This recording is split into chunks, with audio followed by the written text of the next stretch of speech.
Welcome to my third and final episode on my mini-series on how to build a home server. On this episode, we're going to be putting in the hard drive, installing the RAM, and tucking away those pesky wires to button up this project. But first, if you've made it this far through my series, or have liked any of my other videos, if you could, give me a like, a thumbs up, and a subscribe. I'd love it. It would help the algorithm so I can reach out and get this video to more people. So with that being said, let's get this started. Okay, the first thing we're going to be doing is installing extra hard drives into this hard drive deck.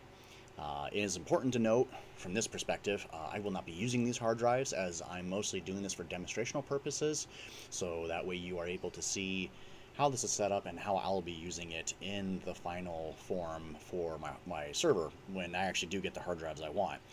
This kit is an Evercool, I do believe it's an Armor HDD cooling box, and during the time of this recording I'll actually be using two of these, although I only go over one of them in the video.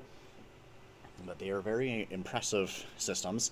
They do have a filter and a fan in them to keep the air filtered and cooled, cool air blown over the hard drives so they don't get too hot. So, that's obviously one of the things you always want to be looking at is keeping your hard drives cool, right? Don't want to have any catastrophic failures because of heat exhaustion. Okay, so it's important to note when you're setting these up that here's the cassette and here's the deck that it'll be mounting in. It's important to take this in that when you're installing the hard drives, you don't want to push them all the way up against the fan. It'll cause a what would you call it? It causes like a headroom, like a pressure difference that it has to overcome, which makes it less efficient for blowing air. It's like the same difference of using a box fan or a floor standing fan and you put a towel right over the front face of it, right? You hear the RPM change in the fan and it tries harder to overcome the pressure. Well, if you push the hard drives too close to that fan, it will effectively do the same thing and it will inhibit its ability to actually blow air properly.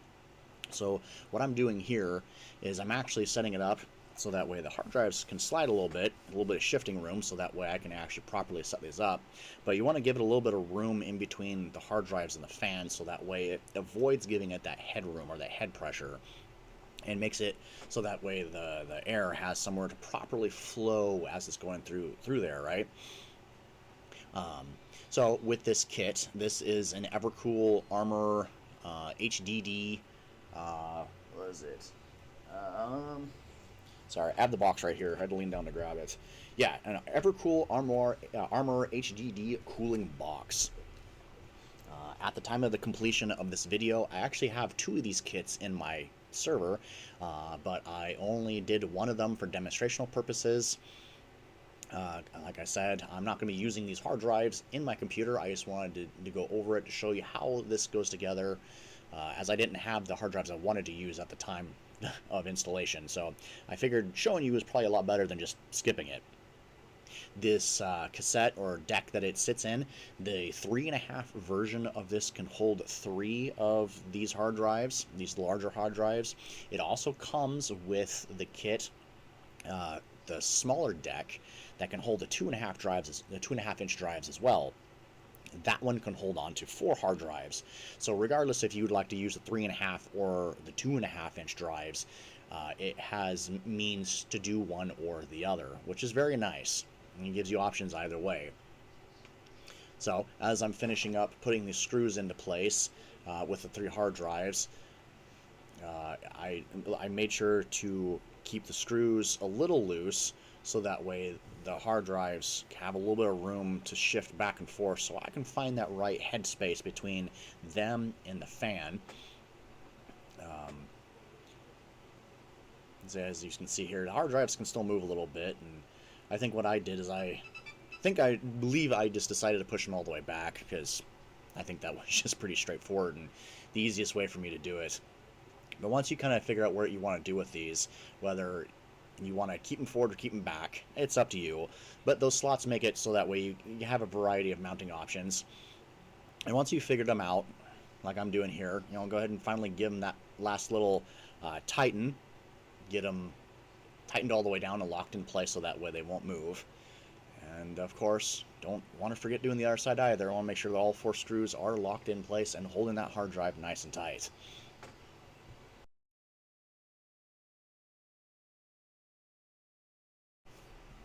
Now this tray is actually one of the trays for the computer case itself. This isn't a kit, this is actually the tray that's part of the computer. And unfortunately, this computer tower is quite old, so buying aftermarket trays for this is non-existent, which is a little troubling. It's not the end of the world. I think I had mentioned it in one of my other videos. We are going to go and design this in CAD, and we're actually going to 3D print a couple of more so that way I can take full use of that hard drive bay that's built into the computer tower. But as far as the factory mount is concerned, that's quick and easy peasy in how to set that up. And don't mind that SSD. I decided against using that one. That one goes into the PCIe Express port, and I decided against using it because it didn't match up with how I wanted to start or how I wanted to run the computer. Now the built-in tower, super easy, just slides right in those channels and tighten that screw and it locks up into place, and that hard drive is mounted. Super easy, super fast. Like again, I said, don't worry about that. I decided not to use it.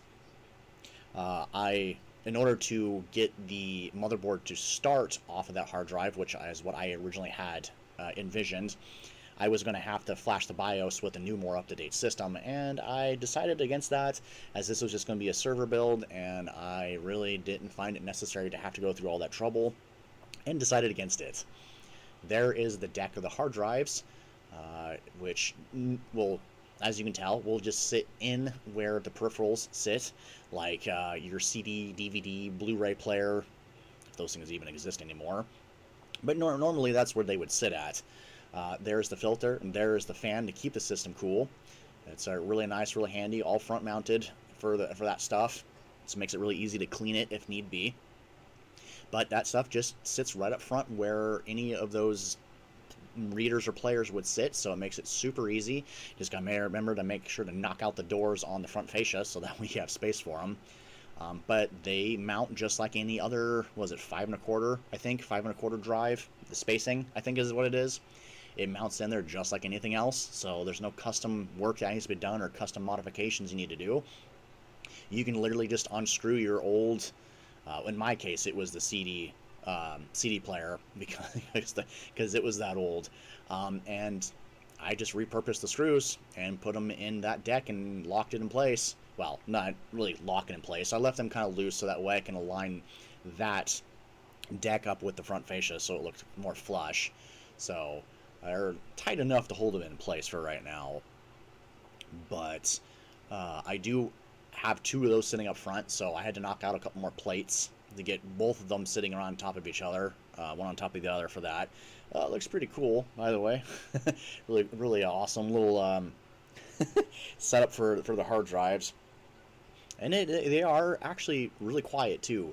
I was thinking it was going to be a little louder than it was, but that system is actually very quiet. I think the case fans are actually louder than the fans in that thing that are cooling it. Okay, so this next cable I'm using is a power expander that allows you to plug in multiple hard drives or multiple other devices all on the same chain. I'm using this specifically to power all the hard drives that will be sitting in the decks, so that way every single one of them receives the power that it needs, because most, if not none, of the power supplies out there for these type of computers will have this many ports specifically designed for for your hard drive connections. And it's really easy. They just piggyback off each other like a tight little horseshoe, just kind of back to back and just jump from one hard drive to the next. I did the three I went from the end and worked up. Of course, now that I think about it, I think I ended up going the other way when I installed the other one, and just went 1 2 3 4 5 6 right down the line, and set it up so that way that the cable was nice and close to the power supply. Now, also, it's important to remember that the fan also needs to be plugged in, so you're going to have to find the wiring for that as well. I think can't remember exactly how I routed it exactly at this moment in time, but I did set it up so that way the piggyback is going through all of the decks, both the decks. And then I found one of the other legs that actually has 3 of the power ports, or 4 power ports, no, 3, on the other leg. So the extra power port I had from the piggyback, I ran around to the top hard drive, and then I ran a leg directly from the power supply to the other 3 hard drives on the built-in case. This right here, this section right here, I'm actually grabbing the wire. Is it? Yeah, grabbing the wire right there. That's the power supply pin for the for the deck that holds on to all the other hard drives. It is set up so that way you can actually piggyback another one right to the back side of that one. So it makes it super convenient, so you don't have to find multiple plug-in ports for those. You can just piggyback one right after the other, which makes it super nice. Anywho, once that's done, once I was figuring that out, there is a little wire clip header down there, down at the bottom. You can see I started feeding the wire down into there and trying to start loosely putting together, and finding areas where I wanted to start putting the wires at. Okay, now that we got most of the wires moderately tucked away in the kind of the basic area that I want them to sit at, we're going to be looking at the RAM. And looking back at the motherboard, you can tell that this is a dual channel, thus the black and the red inserts back there. So you can have it set up so that way you can run dual channel on this, which is, you know, pretty well the norm nowadays for all computers. But I don't have matching RAM. They're both 4 gigs apiece. I think this computer maxes out at 32 gigs, which I don't have the RAM for at the moment. And I just stuck in there what I could, what I have, and I had 2 different sets of 4 gigs. I can't remember the frequency they ran at, but they were both pretty much exactly the same. And so I loaded up the green sticks on the red channels and the blue sticks on the black channels. Yeah, I kind of just gave them their own, gave the blues one channel, the greens one channel. I guess the other argument could be is that I could have averaged them out, and I could have set it up green, blue, blue, green, so that way one channel had a green and a blue stick, and the other channel had a green and a blue stick that kind of would average them out, which is perfectly fine. You can do that. Yeah, I would try not to go too much in a difference between RAM sticks if you're going to do that. Try to make sure that they're very similar, very close, because it will average them out if they're too big of a difference, which you won't get a very good setup on that. You'll get more RAM, yes, but your frequency or your clock cycles won't be the greatest. So if you're going to be using 2 different sticks of RAM that kind of have a big difference, you want to put one on one channel and one on the other channel. So, you know, put one set on, like in my case would have been the red ones, and then put the other ones on the blue ones. But since it doesn't really horribly matter for me, since they were almost identical, I just kind of did it this way. But it can be done either way. When they're that similar, it wouldn't have hurt anything. It would have been perfectly all right. Okay, now that I'm reasonably satisfied with what's going where and why, now it's time to start straightening up, start folding up and tying up all the wires and tucking them in that clip down there to make sure everything stays nice, clean, and tidy. This is me messing around with the power ports for the bottom half, the bottom 3 hard drives that will be sitting down there. But yeah, I really like having everything nice, clean, and tidy, so I probably spent way longer than I should have running these wires and adjusting for length and making sure everything was properly hung before I tucked all the wires away. But it's worth it. I think it's well worth the effort to make sure that everything is cleaned up and looks nice. If you ever have to get in it in the future, you're not going to be going through a forest of wires trying to figure out what's going where and why. So you can see that I bundled up each set of wires and clipped them into their own clip down there at the bottom, so everything is very obvious what's going where and what it's being used for. Okay, here is everything with it all clipped up and tucked in, clipped up, and run to its proper locations. I really like this. I thought it looks very clean. It looks very nice, very squared away. So yeah, so once that's done, here is the done computer. Here's everything washed, cleaned up. There is the deck for the hard drives, as you can see are up front. So, yeah, this is my completed server computer.